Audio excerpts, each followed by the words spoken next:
पूर्व मंत्री और राजद नेता रहे रमई राम अब इस दुनिया में नहीं रहे। हालांकि अंत समय में उन्होंने वीआईपी का दामन थाम लिया था।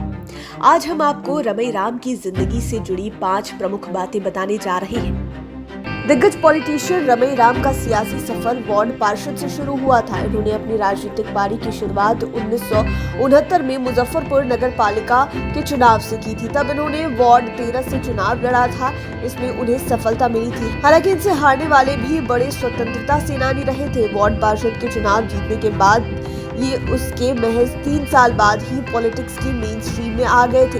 इसके बाद तो रमई राम ने पीछे मुड़कर देखा ही नहीं। विधानसभा चुनावों में रिकॉर्ड पर रिकॉर्ड बनाते चले गए थे। ये अपने जीवन में 9 बार विधायक बने। बिहार विधानसभा में अब तक सबसे अधिक समय तक प्रतिनिधित्व करने वाले नेता के रूप में रमई राम का नाम शामिल है। इन्होंने अपना संपूर्ण जीवन दलित उत्थान के लिए समर्पित किया था।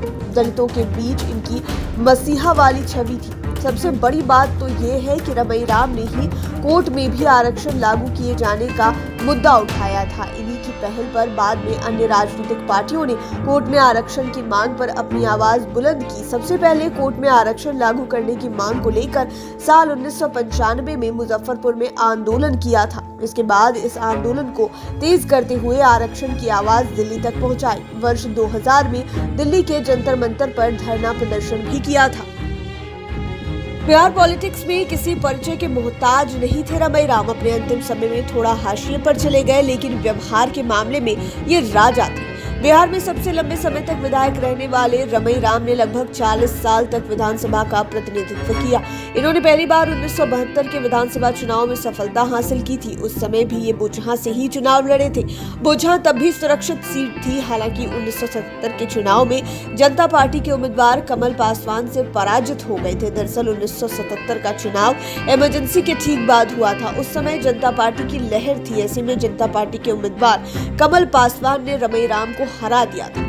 लेकिन 1980 में ये जनता पार्टी में शामिल हो गए और कांग्रेस की लहर के बीच ये जनता पार्टी से चुनाव जीतकर दूसरी बार विधायक बने। इसके बाद तो इन्होंने पीछे मुड़कर नहीं देखा।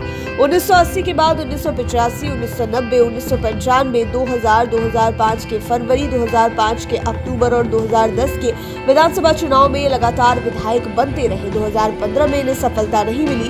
2020 के चुनाव में इन्हें हार का सामना करना पड़ा था। 40 साल की विधायकी में ये 20 साल तक बिहार सरकार में मंत्री भी रहे। इन्होंने कई विभागों को संभाला भी। 2022 का ही वाकया है जब रमई राम जिंदा थे। फरवरी महीने में आरजेडी की ओर से सदस्यता अभियान शुरू किया गया था। कार्यक्रम में आरजेडी सुप्रीमो लालू यादव भी मौजूद थे। इस अभियान में आरजेडी की ओर से नए और पुराने सभी नेताओं की सदस्यता दिलाई जा रही। इसमें सबसे पहले लालू यादव ने सदस्यता ली। उन्होंने अपनी मेंबरशिप को रिन्यूअल कराया, साथ ही नए लोगों को भी जोड़ा गया। लेकिन आपके मन में एक सवाल जरूर कौंध रहा होगा कि लालू यादव को किस नेता ने सदस्यता दिलाई। यह भी मन में ख्याल आ रहा होगा कि संभव है कि तेजस्वी यादव ने उन्हें सदस्यता दिलाई हो, लेकिन ऐसी बात नहीं थी। कार्यक्रम में मौजूद सबसे बुजुर्ग नेता ने लालू यादव को सदस्यता दिलाई।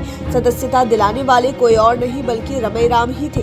तब वे 80 प्लस के हो गए थे। हालांकि 81 की उम्र में रमई राम ने अंतिम सांस ली। इसके बाद लालू यादव ने वहां मौजूद बाकी नेताओं को पार्टी का सदस्य बनाया। इस कार्यक्रम का आयोजन 10 सर्कुलर रोड स्थित राबड़ी आवास पर किया गया था।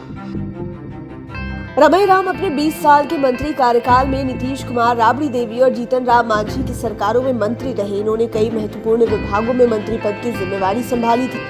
ये अपने कार्यकाल में कुल 5 बार बिहार में मंत्री रहे। ये पहली बार लालू यादव के शासन में मंत्री बने। इसके बाद 1999 से 2005 तक राबड़ी देवी के शासनकाल में मंत्री रहे। फिर नीतीश कुमार के पहले कार्यकाल में मंत्री बने और अंतिम बार ये जीतन राम मांझी के कार्यकाल में ट्रांसपोर्ट मिनिस्टर बने थे। इनके निधन पर मुख्यमंत्री नीतीश कुमार ने कहा था कि रमई राम मेरे साथ मेरे मंत्रिमंडल सहयोगी के रूप में मंत्री पद की जिम्मेवारी का कुशलता पूर्वक निर्वहन कर रहे थे। उनसे हमारा बेहद पुराना रिश्ता था। वहीं लालू यादव ने भी कहा कि रमई भाई हमारे बहुत पुराने और अजीज साथी थे। इससे आप सहज अंदाजा लगा सकते हैं कि नीतीश कुमार और लालू यादव के कितने करीबी थे रमई राम।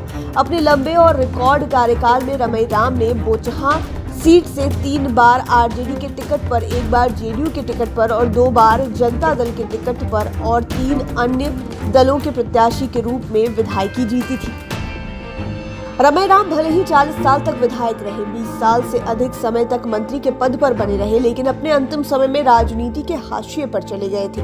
वहीं जीवन के अंतिम दौर में उनकी आरजेडी से दूरियां भी बढ़ गई थी। तमाम दलों से होते हुए वे आरजेडी में फिर से शामिल हो गए थे, लेकिन बोचहां उपचुनाव में उनकी आरजेडी से रिश्ते में खटास आ गई थी। दरअसल रमई राम अपनी बेटी गीता देवी को बोचहां से आरजेडी के टिकट पर चुनाव लड़ाना चाहते थे, लेकिन आरजेडी ने उन्हें टिकट नहीं दिया।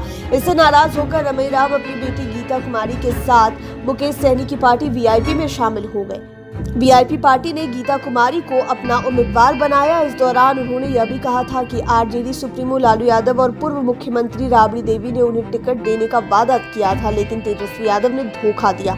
आपको बता दें कि बोचहां को रमई राम का किला कहा जाता था। हालांकि इस किले में 2015 से ही सेंधमारी हो गई थी। इसके बाद 2020 तथा 2022 के उपचुनावों में इन्हें और इनकी बेटी को हार का सामना करना पड़ा था। हालांकि आज भी बोचहां के लोग मानते हैं कि रमई राम ने बोचहां के विकास के लिए काफी काम किए और यहां से रिकॉर्ड जीत हासिल कर बिहार के इस विधानसभा का नाम गौरवान्वित किया है। उम्मीद है ये वीडियो आपको पसंद आया होगा। इसी तरह के वीडियोस के लिए हमारे चैनल लाइव सिटीज को सब्सक्राइब कर लें, साथ ही फेसबुक पेज को भी लाइक करें। आप हमें ट्विटर पर भी फॉलो कर सकते हैं। धन्यवाद।